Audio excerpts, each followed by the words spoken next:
ډیرو محترمو مسلمانانو، یو بهترینه وظیفه د 20مې روژې په شپه باندې او په ورځ باندې دا وظیفه وکړئ، ځکه په دې شپه باندې یقیني طور سره د لیلة القدر شپه کیدلی شي، ځکه چې د دې باره کې ډیرې پیشګویۍ شوي دي. محترمو مسلمانانو، رسول الله مبارک هم فرمایلی دي، مفهوم یې داسې دی چې په دغه شپه باندې یعنی 20مې شپه باندې هغه رسول الله مبارک هم د دې شپې هغه تصدیق فرمایلی دی چې په دې باندې اکثریت د لیلة القدر هغه شپه راځي. محترمو، نو دې ته لیلة الجایزه هم ویلی کیږي. په دې شپه باندې جبرائیل علیه السلام راکوزیږي.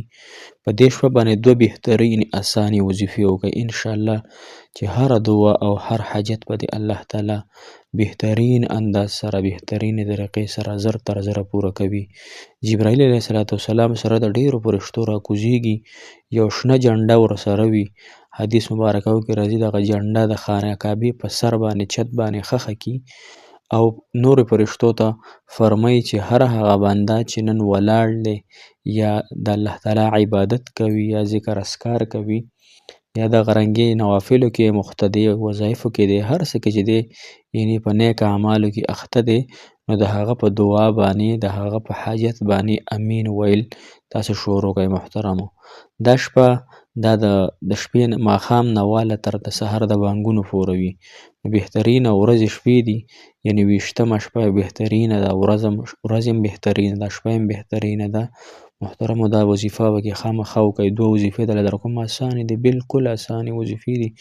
انشاءالله چې تاسو له الله تعالی هغه څه درکړي چې د الله تعالی نه غواړئ او هغه به راته ضرور به ضرور په دې شپه کې انشاءالله میلاویږي.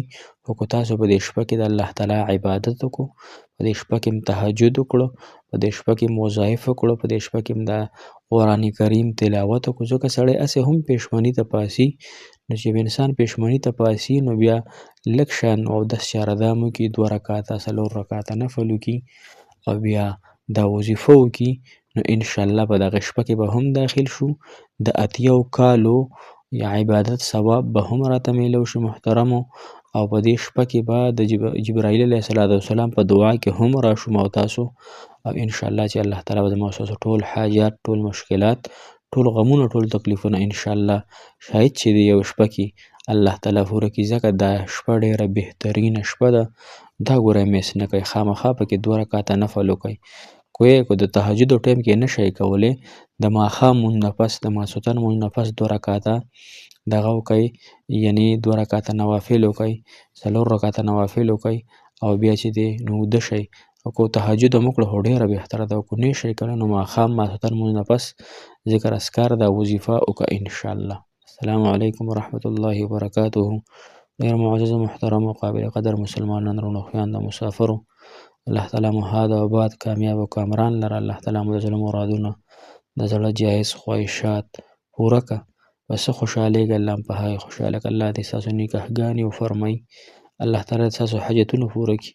محترم مسلمانانو، نن زمونږ د 20مې روژې یعنی د 20مې شپې او د ورځې هغه بهترین وظایف دي. نن نو ته ځان تیار کړئ، دا ویډیو وګورئ او دا وظیفې 2 یادې کړئ. 2 اسانې وظیفې دي ها. نو په دې شپه باندې ګورئ چې یو چېرته په غفلت کې رانه تېره نه شي.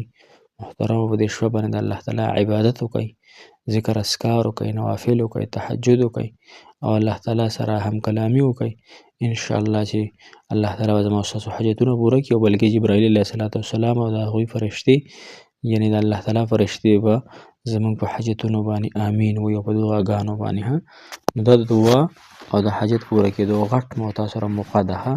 نو که دې کې هم یو سړی شک کوي چې پوره به شي او که پوره به نه شي او څنګه چل به وي، نو محترمو بیا ډیره ګرانه خبره ده. لومبنۍ وظیفه محترم مسلمانانو هغه تاسو ته په دې سکرین باندې ښکاري.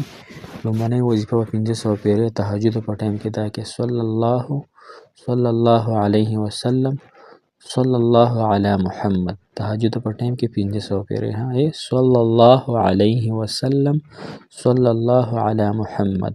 دا 500 پیرې وي. دې نه پس چې کومه دعا وغواړئ، کوم حاجت دې وي، انشاءالله الله تعالی په لوی فضل او اکرام او احسان سره به دا حاجت ته الله تعالی پوره کړي ها. 2م نمبر وظیفه چې ده نو هغه هم ډېره بهترینه ده. د هر نعمت د حاصلولو دپاره ډېره زیاته پاورفول ده. هغه کومه یو ده؟ حسبنا الله ونعم الوکیل. حسبنا الله ونعم الوکیل. دا وظیفه چې د محترمو نو دا په دې شپه یا په دې ورځ باندې تاسو کولی شئ. دا چې دی نو دا به تاسو 4,500 وارې کوئ. 450 مرتبه 450 پیرې دا به تاسو کوئ. مخکې وروسته د برکت دپاره د قبولیت دپاره لږ شان مخکې درود شریف لږ شان وروسته درود شریف دا ویل پکار وي محترمو. دا 2 اسانې وظیفې دي انشاءالله. دا خامخا د خپلو حاجتونو دپاره د خپلو مشکلاتو د خپل راحت دپاره د خپل زندګۍ په خاطر انشاءالله دا وظایف دا به وکړو. او د اخرۍ ورځې شپې 4-5 ورځې پاتې دي دې کې خامخا د الله تعالی عبادت وکړو. لیلة القدر شپې ورځې د محترمو د قبولیت شپې دي ورځې دي د توبې د ویستو ورځې شپې دي الله تعالی د معاف کولو ورځې شپې دي. بلکې حدیث مبارک کې راځي هر ورځ الله تعالی 10 لکه خلکو مغفرت کوي د روژې په میاشت کې. او بیا چې کله اخري روژه شي یعنې د اخري روژه کې بیا دومره خلک معاف کوي لکه څومره چې تمام روژه کې معاف کړي. لکه مثال په طور الله تعالی 10 لکه خلک هر ماښام معاف کوي که نه بخشش یې کوي. نو اخري روژه باندې یا یو کم 10 لکه خلک یا 10 لکه خلک الله تعالی معاف کوي. نو شاید چې ما تاسو هم راشو انشاءالله چې ما تاسو هم الله تعالی په دې خلکو کې راولي. الله تعالی زما او ستاسو مغفرت نصیب کړي او هغه مغفرت تامه دی الله تعالی زما او ستاسو نصیب کړي. او الله تعالی زما او ستاسو ګناهونه معاف کړي. الله تعالی زما او تاسو له ډېرې خوشحالۍ دنیا او آخرت راکړي. او دنیا او آخرت د تمام مصیبتونو الله تعالی ما تاسو ته امن راکړي. موږ ته هم ډېرو دعاګانې کوئ په خپلو منځونو کې تهجدو کې موږ تاسو ته دعاګانې کوو انشاءالله. الله تعالی مو خوشحاله او باد ساته. جزاک الله خیره. احسن الجزاء فی الدنیا والآخرة. السلام علیکم ورحمة الله وبرکاته.